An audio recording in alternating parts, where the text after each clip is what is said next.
बिस्मिल्लाहिर्रहमानिर्रहीम। दोस्तों, हमने अपने सिलेबस का इनकम टैक्स ऑर्डिनेंस वाला जो पोर्शन है वो स्टार्ट किया हुआ था और हमारे सिलेबस में इनकम टैक्स ऑर्डिनेंस के साथ साथ फेडरल एक्साइज ड्यूटी जो है आपके पास एक्ट है वो भी है आपके सिलेबस में इंक्लूड, और साथ साथ सेल्स टैक्स एक्ट 1990 भी आपके सिलेबस में इंक्लूड है। तो साथ साथ कोशिश करते हैं कि हम सेल टैक्स एक्ट को भी साथ लेकर चलें ताकि जो है सिलेबस का चले हमारे पास एक ओवरव्यू आ जाए। तो आज हम बाकायदा तौर पर सेल टैक्स एक्ट 1990 को स्टार्ट करते हैं और साथ में इसके हम इनकम टैक्स के लेक्चर्स भी साथ साथ डिलीवर करेंगे, यानी कि अब काम डबल हो जाएगा। तो सेल टैक्स एक्ट को स्टार्ट करने से पहले, इसके बाकायदा तौर पर सेक्शंस को स्टार्ट करने से पहले सबसे पहले हमें कुछ डेफिनेशंस का पता हो, जो बेसिक डेफिनेशंस हैं। ये डेफिनेशंस जो इसमें है वो मोस्टली जो आपके पास हैं वो इनकम टैक्स ऑर्डिनेंस में भी वही डेफिनेशंस हैं, और डेफिनेशंस के अच्छे भले जो एमसीक्यूज़ वो पेपर पॉइंट ऑफ व्यू से अहम हैं और इनसे एमसीक्यूज़ भी बनते हैं। तो चलें जो है कुछ डेफिनेशंस को आज हम स्टार्ट करते हैं। अच्छा, ये मैं बता दूं आपको कि ये सेल टैक्स एक्ट जो है ना, ये अमेंडेड है, ये इसकी 7th अमेंडमेंट है और ये सबसे पहले जो कह लें कि 1951 में इसको प्रोमलगेट किया गया था, और इसी को आगे अमेंडमेंट करते करते जो है ना 7th अमेंडमेंट जो है ना अब हमारे पास चल रही है वो सेल टैक्स एक्ट 1990 की चल रही है। आगे कुछ फर्दर वक्तन फ़क्तन थोड़े बहुत लास्ट जो है ना वो वक्त की ज़रूरत के तहत चेंज होते रहते हैं, लेकिन मेन हमारे पास जो है ना वो 1990 का एक्ट ही कहलाता है। तो डेफिनेशन में इसके सेक्शन 1 के अकॉर्डिंग सबसे पहले वो कहता है कि what is meant by active tax payer. Active tax payer से क्या मुराद है? तो एक्टिव टैक्स पेयर से मुराद सबसे पहले तो मैं आपको ये बता दूं कि सेल्स टैक्स के अंदर और इनकम टैक्स के अंदर जो दौरानिया है ना उसमें थोड़ा सा डिफरेंस है। सेल्स टैक्स में पीरियड काउंट किया जाता है और इनकम टैक्स में आपके पास टैक्स ईयर काउंट किया जाता है। सेल्स टैक्स में पीरियड से मुराद 1 मंथ होता है और सेल्स टैक्स की रिटर्न्स जो हैं आपके पास वो मंथली जो है ना बेसिस पे फाइल होती हैं, और इनकम टैक्स की रिटर्न्स जो है ना वो ईयरली तो ईयर वाइज जो है ना आपके पास फ़ाइल होती हैं। तो आपके पास अगर कोई टैक्स पेयर है और सेल्स टैक्स में वो कह रहा है कि उसने अपनी रजिस्ट्रेशन कराई हुई है, तो वो सेल्स टैक्स में एक्टिव कब होगा? जब वो कह रहा है कि वो इन 4 कंडीशंस में ना फॉल करता हो, इन 4 कंडीशंस में ना फॉल करता हो, अपनी रिटर्न्स दे रहा हो, तो वो आपके पास सेल्स टैक्स में एक्टिव टैक्स पेयर होगा। वो 4 कंडीशन कौन कौन सी हैं? सबसे पहले वो कहता है कि वो ब्लैक लिस्टेड ना हो और साथ में उसकी जो रजिस्ट्रेशन है वो सस्पेंडेड ना हो। एक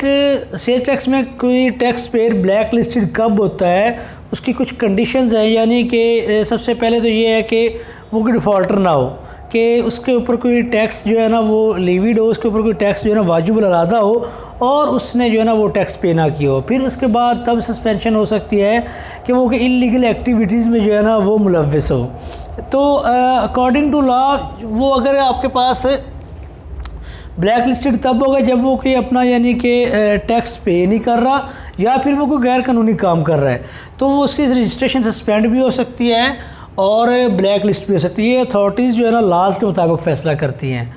फिर इसके बाद जो है ना वो fails to file ST returns under section 26। Sale tax act के सेक्शन 26 के अकॉर्डिंग आपके पास कोई भी जो पर्सन है जो सेल टैक्स का रजिस्टर्ड है, तो सेक्शन 26 के अकॉर्डिंग उसको अपनी सेल टैक्स की रिटर्न जो है वो फाइल करना मैंडेटरी है। अगर वो अपनी सेल टैक्स की रिटर्न फाइल नहीं करता तो भी वो आपके पास एक्टिव टैक्स पेयर की लिस्ट में नहीं आएगा। ये दूसरी कंडीशन है। फिर इसके बाद थर्ड कहता है fails to file IT returns, कि अगर वो अपनी इनकम टैक्स की सालाना रिटर्न भी नहीं फाइल करेगा तो भी उसको सेल टैक्स से जो है ना उसको एक्टिव टैक्स पेयर लिस्ट से निकाल दिया जाएगा, उसका जो है ना यानी कि डीएक्टिवेट कर दिया जाएगा। फिर इसके बाद फेल्स टू फाइल क्वार्टरली और annual with holding tax statement, कि अगर वो क्वार्टरली बेस पर या सालाना तौर पर अपनी जो विद होल्डिंग की स्टेटमेंट्स हैं अंडर सेक्शन 65 के अकॉर्डिंग 165 के अकॉर्डिंग अगर वो नहीं अपनी फ़ाइल करता तो भी उसको जो है ना वो आप जो है ना वो भी एक्टिव टैक्स पेयर की लिस्ट में नहीं आएगा। ये ज़रूरी नहीं है, मैं यहाँ पे एक बात क्लियर कर दूँ, ये ज़रूरी नहीं है कि ये 4 कंडीशंस ना ही पूरी करे तो डीएक्टिवेट होगा। इनमें से किसी एक कैटेगरी में भी जो है ना वो फॉल नहीं करता, यानी कि वो ब्लैक लिस्टेड है, बाकी वो अपनी रिटर्न में फाइल कर रहा है तो भी ब्लैक लिस्टेड हो जाएगा। या फिर वो उसने इनमें से यानी कि कोई एक कंडीशंस भी ना पूरी की तो जो है आपके पास जो रजिस्टर्ड पर्सन है सेल टैक्स में, वो आपके पास एक्टिव टैक्स पेयर की लिस्ट में नहीं आएगा।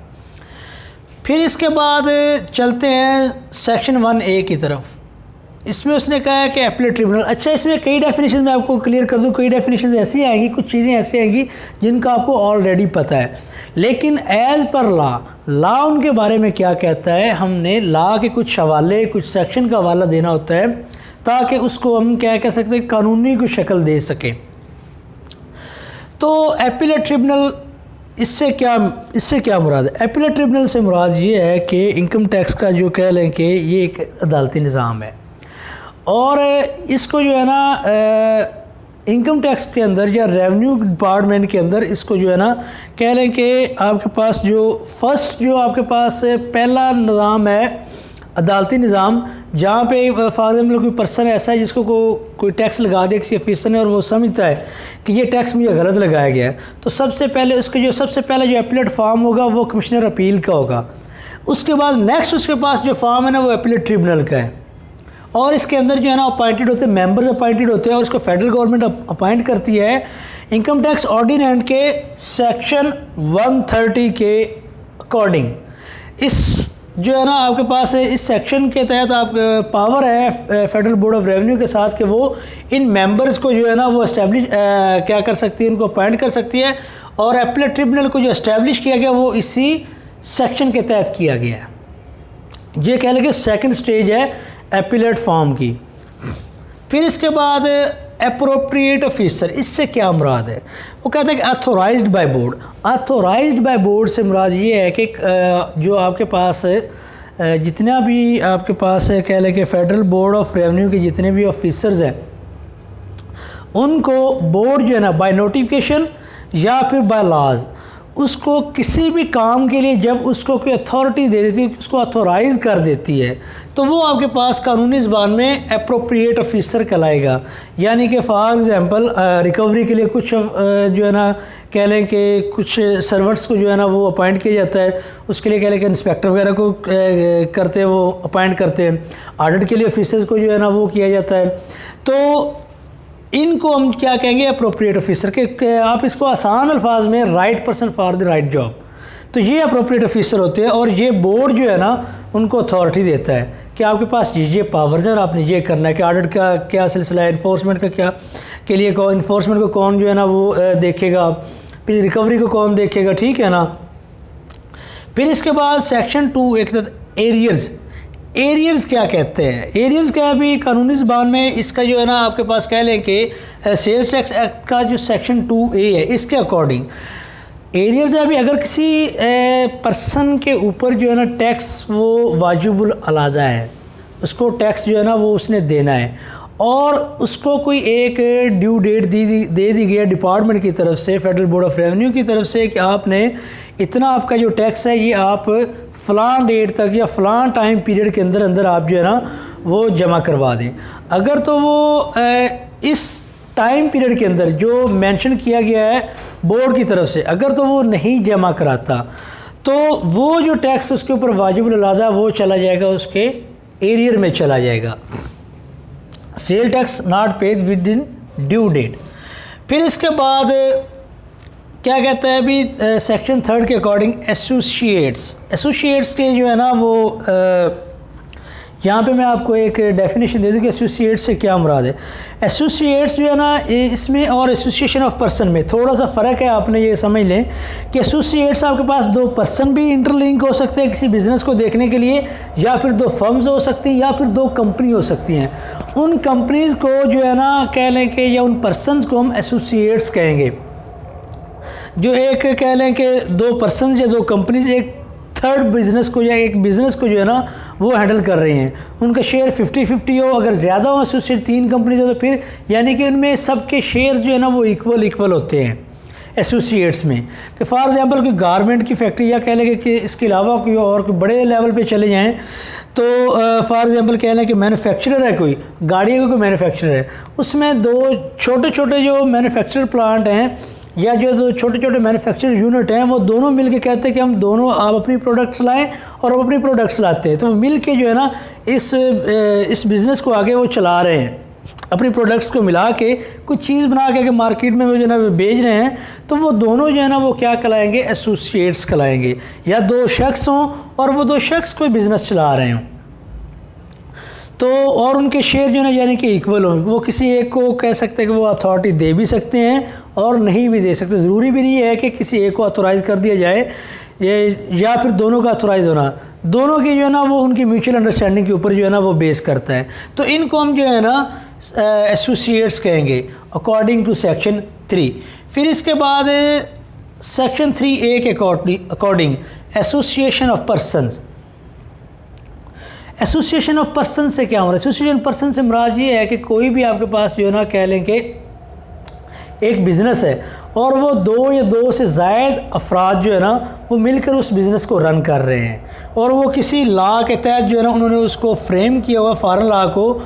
जो है ना उन्होंने कह लें कि उस फॉरेन लॉ के तहत उन्होंने कोई बिज़नेस चलाया हुआ है। लेकिन एसोसिएशन ऑफ पर्सन में आपके पास कंपनीज इंक्लूड नहीं होती,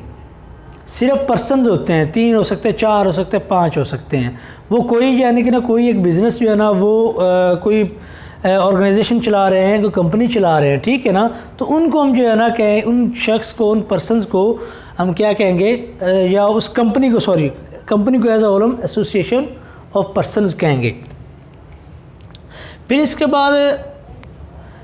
सेक्शन 3A के according banking company. Banking company से मुराद ये है कि ये तो एक तो इसकी डेफिनेशन जो है ना बैंकिंग कंपनीज एक्ट के अंदर दी गई है, वो स्पेसिफाई जो कह लें कि डेफिनेशन के अंदर फॉल करते हो, कि अंडर आते हों या उसमें वो फॉल करते हों, उनको हम जो है ना उसको बैंकिंग कंपनी कहेंगे। या फिर विच ट्रांजैक्ट्स द बिजनेस ऑफ बैंकिंग की, या फिर ऐसे जो आपके पास कंपनीज हों जो बैंकिंग ट्रांजैक्शंस को जो है ना कह लें कि वो देखभाल करती है, जैसे कि बैंक्स आपके पास है, ठीक है ना, इनको आपको सादा अल्फाज में कहूँ तो इनको बैंकिंग कंपनी कहते हैं। फिर सेक्शन 4 के अकॉर्डिंग बोर्ड क्या कहता है, बोर्ड की डेफिनेशन ये कहता है कि बोर्ड से मीन यहाँ पे फेडरल बोर्ड ऑफ रेवेन्यू है, और फेडरल बोर्ड ऑफ रेवेन्यू जो है ना ये अंडर सेक्शन 3 FBR एक्ट 2007 के जो है ना कह लें कि जो एक्ट है उसके अंदर इसको जो है ना इसका नाम रखा गया बोर्ड का नाम क्या रखा गया, फेडरल बोर्ड ऑफ रेवेन्यू। इससे पहले इसका नाम सेंट्रल बोर्ड ऑफ रेवेन्यू था। फिर इसके बाद अकॉर्डिंग टू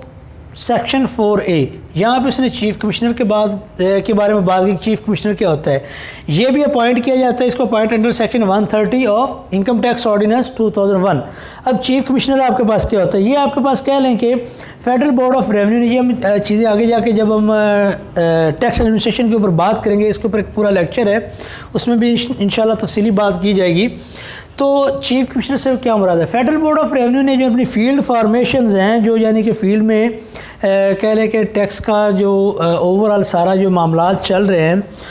उन्होंने इनको सेक्टर वाइज जो है ना इसको जो है ना अपनी फील्ड फार्मेशन को सेक्टर वाइज डिवाइड किया हुआ है, और एक ख़ास सेक्टर को उन्होंने रीजनल टैक्स ऑफिस का नाम दिया हुआ है। अब सेक्टर्स जो है ना वो बिज़नेस वाइज कैटेगोरिकली इनको जो है ना वो डिवाइड किया गया है। कहीं पे आपके पास बैंक लिमिटेड कंपनीज आती हैं, कहीं पे आपके पास कॉर्पोरेट कंपनीज आती हैं, कहीं पे आपके पास जो है ना वो कह लें कि छोटे जो है ना मर्चेंट्स वगैरह या छोटे टैक्स पेयर है वो फॉल करते हैं। तो इन्होंने